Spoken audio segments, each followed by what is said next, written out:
I am mad keen on dahlias, kind of everybody knows that.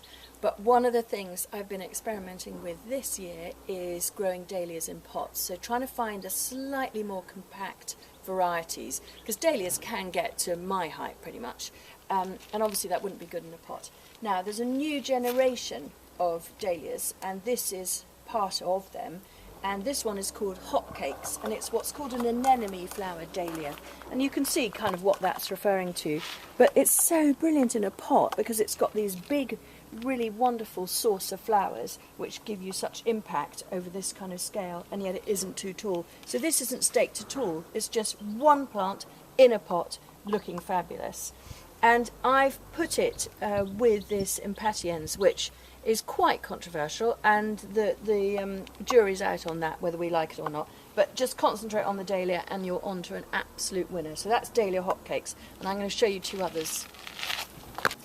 This is the next one, which is called Roxy, which is an absolute classic for pots.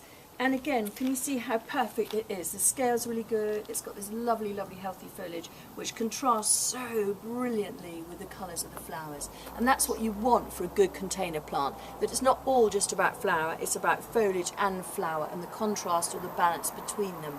And then there's another. And the final one on trial this year is this, which is my absolute favourite. This is Totally Tangerine, another anemone flowered variety, which has been in flower already for a month, which is really substantially earlier. They're all coming into flower in the garden at the moment, but this has been in flower since the middle of June, and last year it flowered right away through until the middle of December. What a result.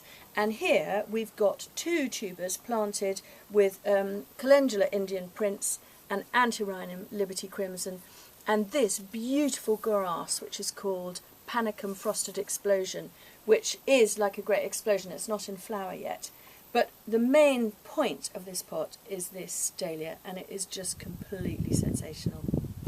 So tips for growing dahlias in pots. Well, obviously they're quite hungry. Dahlias are quite hungry, so you want a rich compost. So something with a soil based is a really good idea. So like a John Ennis #2 type thing.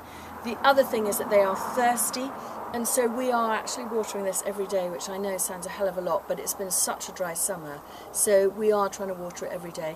I mean, I reckon you could get away with every other day, but you do need a lot of water if it doesn't rain.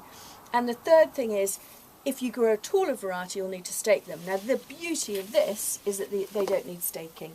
So, two tubers in a pot, fertile compost, bit of water.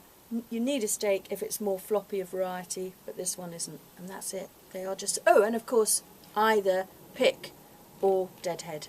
And so I just need to do a little deadheading of this one. I mean, there's a flower that's gone over there, and so I should do it with scissors, but you just want to remove down to a leaf, and then you will promote more flower formation.